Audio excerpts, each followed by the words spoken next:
देवरानी जेठानी का झरने के पास ठंडा ठंडा फार्म हाउस। दोपहर के 1 बजे वर्षा और गायत्री जैसे ही शॉपिंग से वापस लौटकर अपने बंगलों के बाहर कार से नीचे उतरते हैं, उनके सिर के ऊपर आग उगलता सूरज उन्हें झुलसाने लगता है। दोनों देवरानी जेठानी अपने हाथों से अपना सिर ढकती हुई बंगले के अंदर भागती हैं। अरे अरे देवरानी जी, जल्दी अंदर चलो, नहीं तो ये धूप तो हमें यहीं भून डालेगी। बिल्कुल सही कह रही है जेठानी जी, ऐसी गर्मी में तो बाहर 1 मिनट खड़ा रहना भी मुश्किल है। उन दोनों के पति भी उनके पीछे पीछे बंगले के अंदर पहुंचते हैं। तभी उनके सास ससुर वृंदा और माधव और नंद मालती दूसरी कार से बाहर निकलते हैं। माधव गमलों में लगे फूलों के मुरझाए हुए पौधों को देखते हुए बंगलों के अंदर पहुंचते हैं। पूरा परिवार सोफे पर बैठकर एसी की ठंडक में राहत की सांस लेता है कि उनका नौकर रवि ठंडा पानी लेकर उनके सामने खड़ा हो जाता है। रवि, माली कहाँ है? क्या उसने आज सुबह पौधों में पानी नहीं डाला था? बोलते हुए माधव पानी का गिलास लेते हैं। वो एक घूंट पीते ही हैं कि उनका माली राजेश बाहर से दौड़कर अंदर आता है और अपने दोनों हाथ सामने की तरफ बांधकर खड़ा हो जाता है। जी सर, मैंने पौधों में पानी डाला था, लेकिन गर्मी इतनी बढ़ गई है कि पानी 1 घंटे में ही सूख जाता है। अगर पानी इतनी जल्दी सूख जाता है तो फिर से डाल देना चाहिए था ना। बड़ी बहू रानी, ऐसा नहीं होता। अगर इतनी तेज धूप में पौधों में पानी डाला जाए तो वो झुलस कर मर जाएंगे। मैं शाम होने का इंतजार कर रहा हूँ। अच्छा है, हम पौधे जैसे नहीं है, वरना हम भी झुलस जाते। बिल्कुल सही भाभी, लेकिन हम लड़कियां बहुत नाजुक हैं। माधव पानी पीकर ग्लास टेबल पर रखते हैं। तभी इस गर्मी में हमारे फार्म हाउस के पौधों का क्या हाल होगा? वहाँ का केयरटेकर पता नहीं ध्यान रख रहा होगा या नहीं। Farm house? हाँ बहू, हमारे गांव में झरने के नीचे एक बहुत बड़ा और आलीशान फार्म हाउस है हमारा। फार्म हाउस की बात सुनते ही दोनों देवरानी जेठानी की आंखें बड़ी हो जाती हैं। आपने तो कभी हमें बताया ही नहीं फार्म हाउस के बारे में। अरे ये सवाल जवाब बाद में कर लेंगे, अभी बहुत भूख लगी है, पहले खाना खाते हैं। विवेक की बात सुनकर रवि फटाफट डाइनिंग हॉल में खाना लगा देता है। पूरा परिवार खाना खाकर अपने कमरे में चला जाता है। विवेक कमरे में पहुंचकर एसी ऑन करता है कि तभी उसके पीछे कमरे में गायत्री भी पहुंच जाती है। अभी और ऐसे कौन कौन से राज हैं जो तुम और तुम्हारी फैमिली मुझसे छुपा रहे हो? अभी नंद कोई जवाब दे पाती उससे पहले ही अपने कमरे में पहुंचकर रिमोट से एसी का टेम्परेचर कम कर रहे विवेक से वर्षा भी फार्म हाउस से जुड़ा सवाल करती है। वैसे ये कौन सा फार्म हाउस है जिसके बारे में आज पता चला, वो भी झरने के किनारे? राज नहीं है वर्षा, फार्म हाउस तो हम गर्मियों में ही जाते हैं। उसी समय अपने कमरे में अभिनंद के बगल में बेड पर बैठी गायत्री। गर्मियों में मतलब हर साल? देखो, हमारे गाँव में जो फार्म हाउस है वहाँ हम बरसात और सर्दियों में नहीं जाते, गर्मियों में हर 15 दिन में वहाँ जाने का प्लान बनता है। तो अभी तक हम क्यों नहीं गए? अरे बाबा, इस साल पूरा परिवार भैया और मेरी शादी में बिजी हो गया था, तो बिजनेस में कोई ध्यान ही नहीं दे पाया, तो हम सब उसे ही संभालने में लगे हुए थे। अब सब ठीक हो गया है तो शायद अगले कुछ दिनों में हम फार्म हाउस के लिए निकल जाएं। वैसे हमारा फार्म हाउस बहुत बड़ा और शानदार है, वहाँ जाकर मन और तन दोनों को सुकून मिलता है। अपने अपने पतियों के जवाब सुनकर दोनों देवरानी का मन शांत हो जाता है। वो 2 दिन बाद दोनों शाम के समय बालकनी में खड़ी होकर कोल्ड ड्रिंक पीते हुए मोहल्ले में हो रही हलचल देख रही थी। उनके पड़ोसी अपने घर के बाहर खड़ा फोन पर बात करते हुए, ये क्या बात हुई? अभी तक पानी का टैंकर नहीं पहुंचा और आप कह रहे हो कि दोपहर में ही पानी सप्लाई हो चुका है। तभी वहां पानी का टैंकर आकर रुकता है। मोहल्ले वाले पानी के टैंकर के पास खाली बाल्टियां और डिब्बे लेकर भीड़ जमा कर लेते हैं और देखते ही देखते अफरा तफरी का माहौल बन जाता है। जेठानी जी देखिए, मोहल्ले में कितनी अफरा तफरी मची है। कोई पानी के टैंकर के लिए झगड़ रहा है, कोई टैंकर की शिकायत कर रहा है। तभी वहां दही बड़ा लेकर रवि पहुंचता है। बहू रानी, इस बार पानी की बहुत मारा मारी है, गर्मी बहुत ज्यादा है, बोरिंग भी फेल हो गए हैं। तभी पीछे से माधव आते हैं और रवि के कंधे पर हाथ रखकर, तुम चिंता मत करो रवि, हमारे घर में पानी की सप्लाई पर्याप्त है। तभी वर्षा देखती है कि उनके बंगलों के बाहर सड़क पर एक कुत्ता और बैल गर्मी और प्यास की वजह से बेहोश हो गए हैं। वो बालकनी से नीचे की तरफ भागती है। अरे वो देखो, कुत्ता और बैल गर्मी और प्यास के मारे गेट के सामने बेहोश हो गए। जल्दी आओ, हमें उन्हें पानी पिलाना होगा।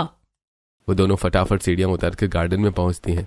वर्षा पानी का पाइप बैल और कुत्ते के पास ले जाती है और गायत्री पानी चालू कर देती है। तब तक दोनों देवरानी जेठानी गर्मी से बेहाल और पसीने से तरबतर हो जाती हैं। बाप रे, हम तो 2 मिनट भी ये धूप बर्दाश्त नहीं कर पा रहे। ये बेजुबान जानवर कैसे करते होंगे। तभी वहां टैंकर से भरकर 2 बाल्टी पानी अपने घर ले जाता हुआ विशाल पहुंचता है। अरे बेटा, हम इंसानों ने प्रकृति का इतना दोहन किया है कि अब नदियां और तालाब भी सूखने लगे हैं। बेचारे जानवर तो मरेंगे ही। बोलता हुआ विशाल वहां से चला जाता है और वर्षा दोनों जानवरों को पानी पिलाती रहती है और रुक रुक कर उन्हें नहला भी देती है। कुछ देर बाद जब उन्हें गर्मी और प्यास से राहत मिलती है तो वो उठकर वहां से चले जाते हैं और वर्षा फटाफट बंगलों के अंदर की तरफ भागती है। जल्दी अंदर चलो देवरानी जी, नहीं तो हमारी स्किन टैन हो जाएगी। दोनों देवरानी जेठानी हॉल पहुंचकर ही रुकती हैं। प्यासे जानवरों को पानी पिलाकर कितनी खुशी मिलती है ना। हाँ जेठानी जी, खुशी तो मिलेगी दूसरों को सुकून देने के बाद, लेकिन अभी हमारी हालत खराब है गर्मी से। हमें सबसे ज्यादा सुकून की जरूरत है और हमें सुकून स्विमिंग पूल में नहाने के बाद ही मिलेगा। दोनों देवरानी जेठानी फटाफट अपने कमरे में जाकर टॉवल ले आती हैं और बंगलों के बैकयार्ड में बने स्विमिंग पूल की तरफ चल देती हैं। और जैसे ही स्विमिंग पूल के पास पहुंचती हैं, स्विमिंग पूल में एक भी बूंद पानी न देखकर, हे भगवान, यहाँ एक बूंद भी पानी नहीं है। तभी उनका माली वहां आता है। राजेश भैया, आपने स्विमिंग पूल में पानी क्यों नहीं भरा? बड़ी बहू, रानी, नगर निगम ने पानी देने से मना कर दिया है। अब तो बस उतना ही पानी है जितना हमें पीने और नहाने के लिए जरूरी है। अब इस गर्मी में हम कहाँ जाएंगे? कुछ देर सोचते हैं और फिर चलो वाटर पार्क चलते हैं। क्यों ना हम अपने उसी झरने वाले फार्म हाउस चलें? लेकिन वहाँ भी तो सूखा ही होगा ना। दोनों देवरानी जेठानी बातें करते हुए हॉल तक पहुंचती हैं जहां पहले से ही उनका पूरा परिवार इकट्ठा था। बहुओं तैयार हो जाओ, हम फार्म हाउस जा रहे हैं। फार्म हाउस, वहाँ पानी होगा ना? बहू, तुम उसकी चिंता मत करो, झरने में हमेशा पानी रहता है। वो पानी पहाड़ के पेड़ों की जड़ों से रिस कर आता है, वहाँ कभी पानी कम नहीं होता। दोनों देवरानी जेठानी फटाफट अपने अपने कमरे में जाती है और अलमारी खोलकर साड़ियाँ, सलवार सूट, वन पीस और जरूरी सामान की पैकिंग करके हॉल में पहुंचती है। और फिर पूरी फैमिली 2 कारों में बैठकर फार्म हाउस के लिए निकलती है। सूरज ढलने से ठीक पहले वो सभी झरने वाले फार्म हाउस तक पहुंच जाते हैं। जैसे दोनों देवरानी जेठानी कार से बाहर कदम रखती हैं और उनकी नजर झरने पर पड़ती है। वाओ, ये तो जन्नत है। तभी हवा में घुली पानी की ठंडी बूंदें दोनों के चेहरों से टकराती हैं। यही है असली सुकून जिंदगी का। दोनों देवरानी जेठानी अपने पूरे परिवार के साथ ढलते सूरज के लालिमा में सुनहरा हो चुका झरना, झरने से बहती नदी, झरने के बगल से बने सफेद फार्म हाउस जो अभी नारंगी दिखाई पड़ रहा है, नदी में पानी पी रहे पंछियों, फार्म हाउस और झरने और नदियों के अगल बगल लगे आम, जामुन, पीपल और बरगद के पेड़ों के ऊपर उड़ रहे पक्षियों को देखती हुई फार्म हाउस की फेंसिंग तक पहुंच जाती हैं। उनके ससुर आगे आते हैं और फेंसिंग का दरवाजा खोलते हैं। अरे चलो भाई, हम पहुंच गए अपने झरने वाले फार्म हाउस में। वो सभी फार्म हाउस के अंदर दाखिल होते हैं तो उन्हें फर्श में जमी धूल, दीवारों और कोने में लगे मकड़ी के जाले और सूखी पत्तियों के ढेर दिखाई देते हैं। पापा जी, ये क्या है? यहाँ तो चारों तरफ गंदगी और धूल है। तभी गायत्री की नजर जाले में रेंग रही बड़ी सी मकड़ी पर पड़ती है। ओफो, देखो कितनी बड़ी मकड़ी है। अरे बहू, डरो मत, ये फार्म हाउस है, कोई होटल नहीं है। काफी समय से बंद था, तो मकड़ी, सांप, बिच्छू का होना लाजिमी है। पापा जी, तो आने से पहले साफ सफाई क्यों नहीं करवाई? इतने नौकर चाकर किस लिए? नौकर तो हैं बहू, लेकिन कभी कभी खुद भी काम करना चाहिए, हाथ पैर चलते रहते हैं। चलो अब तुम दोनों पूरा फार्म हाउस साफ करो, जब तक मैं और तुम्हारे ससुर बाहर का मुआयना करके आते हैं। बिल्कुल मम्मी, तब तक हम लोग झरने में नहाने जा रहे हैं, मुझसे तो अब रुका नहीं जा रहा है। और हाँ, बचपन की यादें ताजा हो गई, जामुन खाते खाते झरने में नहाते थे, फिर से वही करेंगे। चलो भैया और मालती, तुम भी चलो। वो पांचों वहां से चले जाते हैं। दोनों देवरानी जेठानी फार्म हाउस के हॉल की खिड़की से अपने पति को झरने के नीचे तैरते हुए देखती हैं। और जेठानी जी, हमने आज तक अपने कमरे में झाड़ू तक नहीं मारी और आज पूरा फार्म हाउस साफ करना पड़ेगा। क्या करे देवरानी जी, ससुर जी की बात टाल भी तो नहीं सकते। चलो शुरू करते हैं। दोनों देवरानी जेठानी कोने में रखे झाड़ू उठाकर फर्श साफ करने लगती हैं। तभी वर्षा के हाथ में एक बड़ी मकड़ी गिरती है। डर के मारे उसके हाथ से झाड़ू छूट जाता है। बाप रे, मकड़ी मकड़ी! मकड़ी वर्षा के हाथ से कूदकर सोफे के नीचे घुस जाती है। अरे दीदी, डरो मत, तुम तो हिम्मत वाली हो। तभी गायत्री की नजर सोफे के नीचे से निकले बिच्छू पर पड़ती है। अरे माँ, बिच्छू भागो! डर के मारे गायत्री के हाथ से भी झाड़ू छूट जाती है। फिर दोनों देवरानी जेठानी हिम्मत जुटाकर झाड़ू उठाती हैं और फर्श पर बिखरी पत्तियां साफ करने लगती हैं। तभी एक कोने में दोनों को सांप की झलक दिखती है। सांप! गायत्री भागो, सांप! फार्म हाउस में बैकयार्ड में लगे आम, पपीता, जामुन और अमरूद के पौधों के पास खड़े उनके सास ससुर उनकी बातें सुनते हैं। और ये बहुएं भी ना कीड़े मकोड़ों से कितना डरती हैं। और इधर वो दोनों हांफते हुए पसीने से तरबतर होकर डरी हुई साफ सफाई जारी रखती हैं। वो दोनों एक बार फिर खिड़की से झांकती हैं तो उन्हें अपना पूरा परिवार झरने में नहाते हुए मस्ती करता और एक साथ सेल्फीज क्लिक करता दिखाई देता है। जेठानी जी देखो, वो लोग झरने में नहा रहे हैं, सेल्फी खींच रहे हैं, और हम यहाँ देखो, हम पसीने में नहा रहे हैं। उम्मीद तो पहले ही नहीं थी, लेकिन इतनी नाइंसाफी। पानी सामने है और हम उसे छू भी नहीं सकते। जेठानी जी जल्दी हाथ चलाओ, जितनी जल्दी काम खत्म करेंगे उतनी जल्दी हम भी उस झरने का मजा ले पाएंगे। वो दोनों फटाफट हाथ चलाकर हॉल, सभी रूम और किचन साफ करके सूरज डूबने से पहले झरने के पास पहुंच जाते हैं। उस समय उनका पूरा परिवार झरने के किनारे पत्थरों पर पानी में पैर डाले बैठे हुए थे। अरे बहू, इस समय यहाँ क्या कर रही हो? पापा जी सफाई हो गई, अब हम भी नहाने आए हैं। नहाने? अब तो खाना बनाने का समय हो गया है। जाओ पहले जाकर खाना बनाओ, नहा बाद में लेना। क्या खाना? पर यहाँ तो गैस चूल्हा ही नहीं है, खाना कैसे बनेगा? ओहो, मैं तो भूल ही गया था, गैस का इंतजाम नहीं हो पाया। अब जब तक यहाँ हो, बॉन फायर जलाकर खाना बनाना होगा, या फिर मिट्टी के चूल्हे पर। लेकिन हमने तो कभी इस तरीके से खाना बनाया ही नहीं। कोई बात नहीं बहुओं, आओ मेरे साथ, मैं तुम्हें सिखा देती हूँ। दोनों देवरानी जेठानी अपनी सास के साथ फार्म हाउस के बैकयार्ड में जाती हैं। उनकी सास वृंदा सूखी लकड़ियां इकट्ठा करके एक दूसरे के सहारे करके जमा देती हैं, फिर माचिस की तीली जलाकर आग जला देती हैं। बहुओं, अब जल्दी से आटा गूंथ कर रोटियां सेक लो, आँच के ऊपर ही पकाना, और मैं टमाटर और बैंगन ला कर देती हूँ। तुम दोनों अच्छा सा भरता भी बना लेना, तब तक मैं कपड़े चेंज कर लूँ। इतना बोलकर वृंदा वहां से फार्म हाउस के अंदर चली जाती है। वृंदा के जाने के बाद दोनों देवरानी जेठानी किचन में जाती हैं और वहां से एक परात में आटा, चिमटा, थाली, रोटी रखने का बर्तन, नमक, चम्मच और थाली लेकर वापस आती है। बॉन फायर से निकलता हुआ धुआं उनकी आंखों पर पड़ता है। जेठानी जी, क्या किस्मत है हमारी, हम यहाँ मर रहे, खाना बना रहे और नहाने का मौका भी नहीं मिला। आटा गूंथते हुए, बस चुप रहो देवरानी जी, अभी तो 3 दिन और रुकना है, आज नहीं तो कल सही, नहा तो लेंगे ही। आटा गूंथ जाने के बाद दोनों देवरानी जेठानी बॉन फायर के ऊपर आग में रखकर ही रोटियां सेकने लगती हैं। कुछ देर बाद उनकी सास उन्हें बैंगन और टमाटर लाकर देती है। वो दोनों रोटियां सेककर भरता बनाती हैं और पूरे परिवार को झरने के पास ही लालटेन की रोशनी में सर्व करती हैं।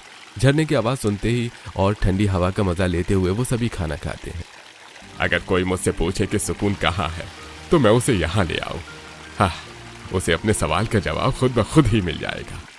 खाना खाकर सभी मर्द झरने के पास चारपाई बिछाकर ही सो जाते हैं और सभी औरतें फार्म हाउस के अंदर कमरे में। थकी हुई दोनों देवरानी जेठानी कुछ ही देर में गहरी नींद में सो जाती हैं। फिर अगली सुबह जैसे ही सूरज की किरणें झरने से टकराती हैं, वैसे ही उनकी सास वृंदा उन्हें हिलाते डुलाते हुए, अरे वर्षा, गायत्री, उठो, ये शहर नहीं गांव है, जल्दी उठो। तुम लोगों को पौधों में पानी डालना होगा, वरना वो मुरझा जाएंगे। दोनों देवरानी जेठानी आंखें मलते हुए उठकर बैठ जाती हैं। क्या पानी डालना है? नौकर कहाँ है? नौकर वो घर पर है, यहाँ फार्म हाउस पर नहीं। जल्दी उठो और काम पर लग जाओ। दोनों देवरानी जेठानी आंख मलती हुई फार्म हाउस के बाहर जाती हैं और फेंसिंग के पास रखी बाल्टियां उठाकर झरने से पानी ले जाकर बैकयार्ड में लगे सब्जियों के पौधों, टमाटर, बैंगन, कद्दू, करेला और लौकी में डालने लगती हैं। तभी वहीं पास ही खाली पड़ी गौशाला में उनके ससुर एक गाय लाकर बांध देते हैं। वो दोनों उन्हें देखती हैं और, पापा जी, आपने इतना बड़ा फार्म हाउस बनाया तो बोरिंग क्यों नहीं करवाई? अरे बोरिंग तो है बहू, लेकिन लग रहा है वो खराब हो गई है, काफी दिनों से बंद पड़ी थी ना। बाप रे, अब तो हालत खराब हो जाएगी। अरे चलो तुम लोग सिंचाई जारी रखो, मैं नहाने जा रहा हूँ। माधव वहां से चले जाते हैं। उनके जाते विवेक और अभिनंदन वहां पहुंचते हैं और उन दोनों के हाथ से बाल्टी ले लेते हैं। तुम चिंता मत करो वर्षा, हम तुम्हारी मदद करवा रहे हैं। तभी दोनों देवरानी जेठानी देखती हैं कि उनके ससुर फार्म हाउस से कंधे में टॉवल डाले हुए निकलते हैं और उनका रास्ता एक काला कोट पहने व्यक्ति रोक लेता है। और कुछ देर बात करने के बाद वो अंदर जाते हैं और शर्ट पैंट पहनकर उसके साथ चले जाते हैं। वो कौन है और उसके साथ पापा जी कहाँ जा रहे हैं? मुझे नहीं पता देवरानी जी। भाभी, उन पर ध्यान मत दो, होगा कोई गाँव वाला। तभी गायत्री अपने हाथ देखती है। अरे बाप रे, मेरे हाथों में छाले पड़ गए हैं। तुम अंदर जाकर आराम कर लो, ये काम हम कर देते हैं। दोनों देवरानी जेठानी जैसी फार्म हाउस के अंदर जाती हैं, वहां रखे सोफे पर मालती के साथ बैठी उनकी सास वृंदा। अरे बहुओं, मुझे चाय पीनी है, जाओ चाय बनाओ, लेकिन गाय के दूध की। लेकिन मम्मी जी, दूध तो है ही नहीं। तुम्हारे ससुर जी जो गाय लाए हैं वो दूध देती है, जाओ उसका दूध निकाल लो। दूध? लेकिन हमें दूध निकालना नहीं आता। चलो मेरे साथ, मैं सिखाती हूँ।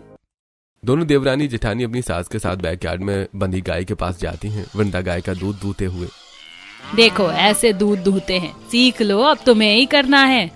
दोनों देवरानी जेठानी अपने झरने वाले फार्म हाउस में अगले 2 दिन और रुकती हैं, लेकिन वो वहां सिर्फ साफ सफाई करने और सबको चाय नाश्ता देने, खाना बनाने और पौधों को पानी देने में ही बिजी रहती हैं। चौथे दिन वो दोनों खिड़की में पर्दा लगाते हुए झरने की तरफ देखती हैं और, देवरानी जी, आज चौथा दिन है। मैंने तो आज ठान लिया है कि आज तो मैं झरने में नहा कर ही रहूंगी, चाहे कुछ भी हो जाए। हाँ, मैं भी, आज मैं नहीं रोक सकती खुद को। दोनों देवरानी जेठानी पर्दा लगाकर अपने अपने कमरे में जाती हैं और वहां से सनस्क्रीन, साड़ी और टॉवल लिए हॉल में आती हैं कि तभी अपने कमरे से ट्रॉली बैग लिए उनकी सास वहां आती है और, अरे बहुओं, कहाँ जा रही हो? सामान वापस रखो, वापस चलने का वक्त हो गया है। मम्मी जी हम झरने में नहाने जा रहे हैं। आज चौथा दिन है, झरने की एक बूंद भी हमने अपने शरीर पर महसूस नहीं की।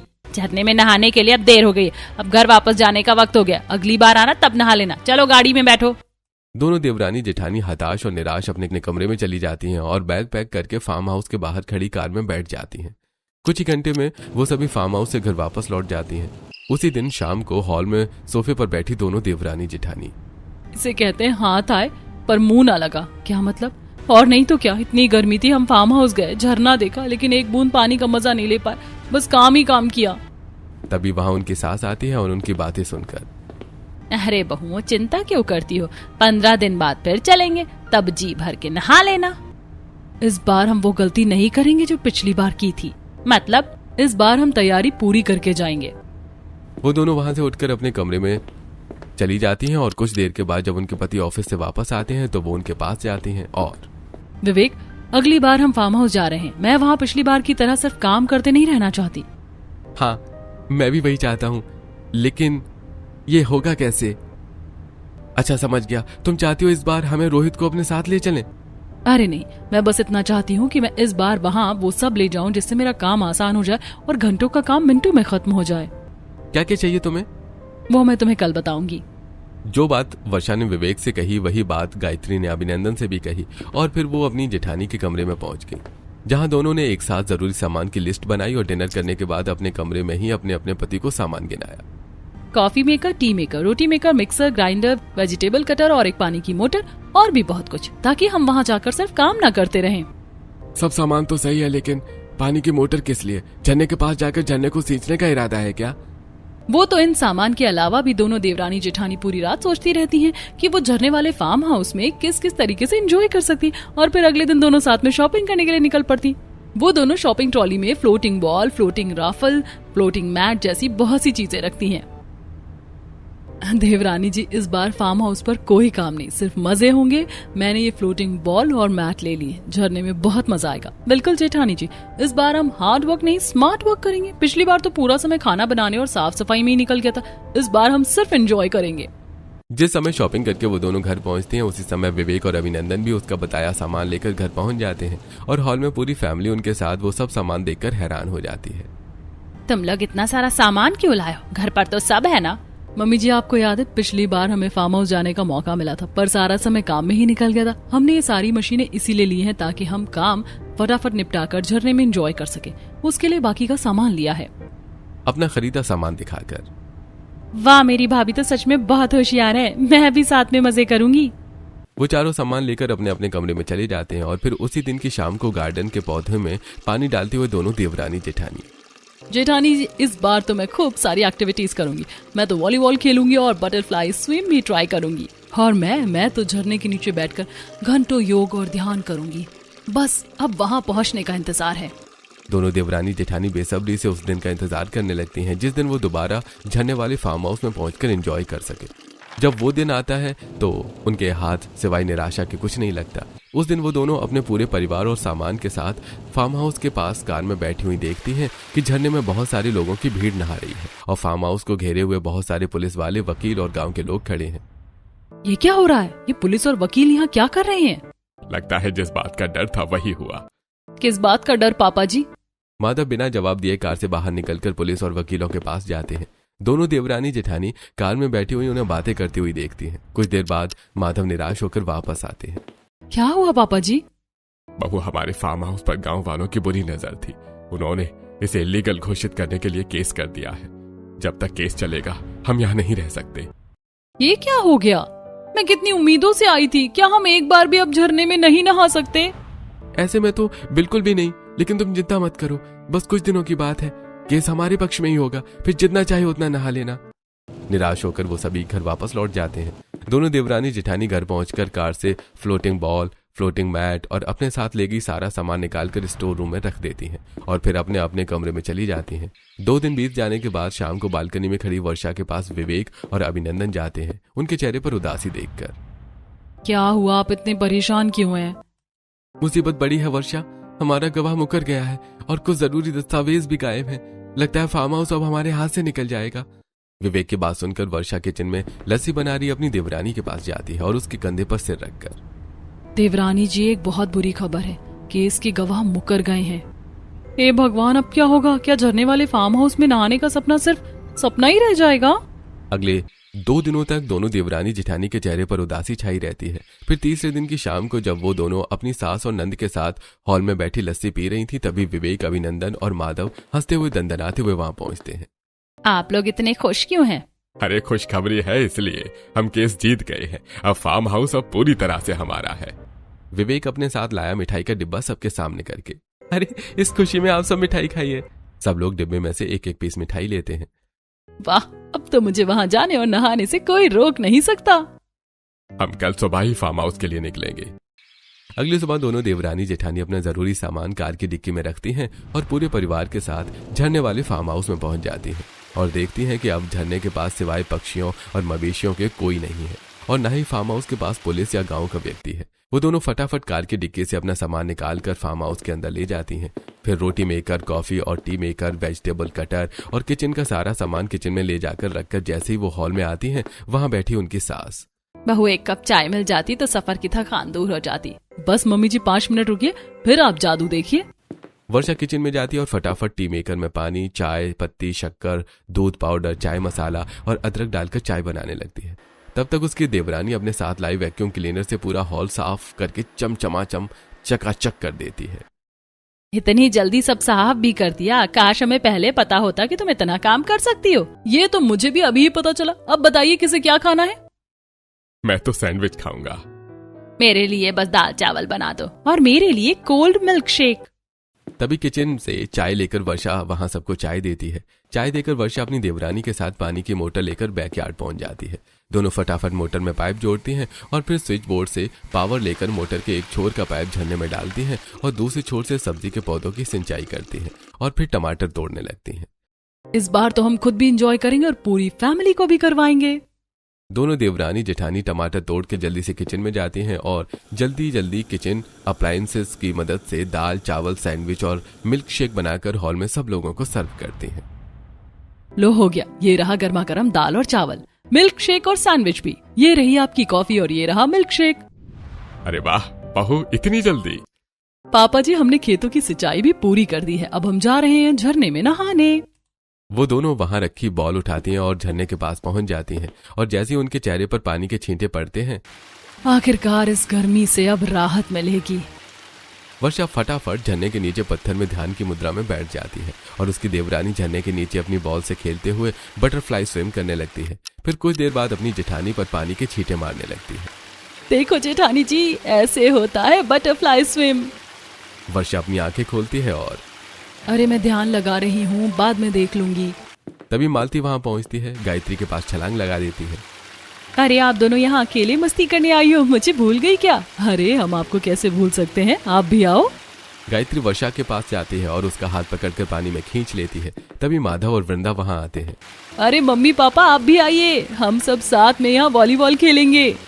वो दोनों भी पानी में उतर जाते हैं और शाम तक बॉल से खेलते हुए नहाते रहते हैं और फिर एक साथ झरने से बाहर निकलकर पानी में पैर डाले पत्थरों पर बैठकर आसमान में उड़ते पक्षियों और नदी में पानी पीते मवेशियों को देखते हैं। यही है सुकून, शहर की भाग दौड़ से दूर दिल का सुकून। तभी वहां विवेक और अभिनंदन फिशिंग रॉड और पकड़ी हुई मछलियां लेकर आते हैं। आज की शाम ताजा ताजा मछलियों का डिनर होगा, वो भी बॉन फायर में। वाह, इससे अच्छा और क्या हो सकता है? वो सभी वहां से बैकयार्ड में जाते हैं और सूखी लकड़ियां लाकर झरने के पास ही बॉन फायर जला लेते हैं। दोनों देवरानी जेठानी फार्म हाउस के अंदर जाकर नींबू, मिर्च, नमक और प्लेट्स ले आती हैं। पूरा परिवार बॉन फायर के आसपास झरने की ठंडी हवा के बीच बैठ जाता है।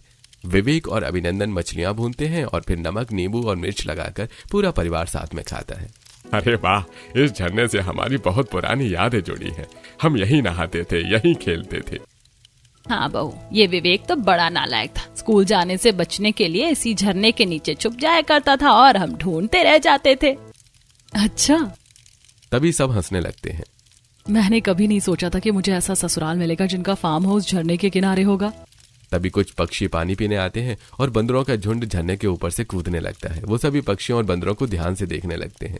देखो बहू, यहाँ एक फायदा ये भी है कि हम यहीं बैठे बैठे वाइल्ड लाइफ देख सकते हैं। हाँ मम्मी जी, कितना प्यारा नजारा है। उस रात पूरा परिवार वहीं खुले आसमान के नीचे झरने के बगल में ही सो जाता है। और फिर अगली सुबह दोनों देवरानी जेठानी अपने साथ लाइव फ्लोटिंग राफ्ट्स में हवा भरकर झरने में उतरती हैं। तभी माधव उनके पास आते हैं और अरे बहुआ, आज का क्या प्रोग्राम है? मैंने उसका इंतजाम कर लिया है, आज हम झरने में राफ्टिंग करेंगे।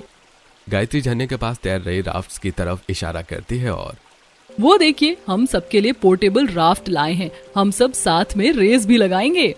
देखते ही देखते पूरा परिवार पानी में उतर जाता है और एक एक करके राफ्ट में सवार भी हो जाता है। तो शुरू करें राफ्टिंग? हाँ हाँ, क्यों नहीं, नेकी और पूछ पूछ। वो सभी पैदल चलना शुरू करते हैं और कुछ ही देर झरने और फार्म हाउस से दूर सब्जियों के हरे भरे खेतों के बीच पहुंच जाते हैं। माधव खेतों की तरफ इशारा करते हैं और देखो बहू, वो जो खेत दिखाई दे रहे हैं ना, वो हमारे हैं। खेत देखते हुए वो सभी गांव के पास तक पहुंच जाते हैं। गांव के किनारे किनारे राफ्टिंग करते हुए वो सब नदी में लोगों को नहाते हुए, कपड़े धोते हुए, मवेशियों को पानी पीते हुए देखते हैं। देखो बहू, ये हमारा गांव है और ये हमारे गांव के लोग हैं। वाह, मैंने कभी नहीं सोचा था कि राफ्टिंग करते हुए इतना मजा आएगा और गांव इतना सुकून भरा हो सकता है। इसी सुकून की वजह से मैंने रेसिंग करने का फैसला बदल लिया। अब ऐसे ही शांति से राफ्टिंग करना है। राफ्टिंग करते हुए वो सभी गांव के बाहर तक निकल जाते हैं और फिर राफ्टिंग करते हुए वापस झरने के पास पहुंच जाते हैं। दोनों देवरानी जेठानी झरने से बाहर निकलती हैं और फार्म हाउस के अंदर बाथरूम में जाकर सूखे कपड़े पहनकर किचन में जाकर फटाफट रोटी सब्जी दाल चावल बनाकर पूरे परिवार को हॉल में सर्व करती हैं। जिसने भी फार्म हाउस पर केस किया था वो वाकई बहुत बुरा है। अगर वो ऐसा नहीं करता तो हम यहाँ पहले ही मजे कर लेते। अरे कोई बात नहीं बहू, देर आए दुरुस्त आए। अच्छी चीजें इंतजार करने के बाद मिले ना तो और अच्छी हो जाती है। सही कहा पापा जी। अब खाना खाकर वो सभी अपने कमरे में जाकर सो जाते हैं। लेकिन दोनों देवरानी जेठानी बैकयार्ड में जाती हैं और आम के पेड़ पर रस्सी से झूले डालकर एक साथ झूले में बैठकर झूला झूलते हुए झरने को देखती हैं। और एक और शहर है जहाँ इन दिनों लोगों के पास पीने का पानी भी नहीं होगा और एक तरफ ये झरना है जिसके पानी में हम मजे ले रहे हैं। जेठानी जी, अगर शहर के लोग बूंद बूंद पानी के लिए तरस रहे हैं तो ये उन्हीं की गलती है।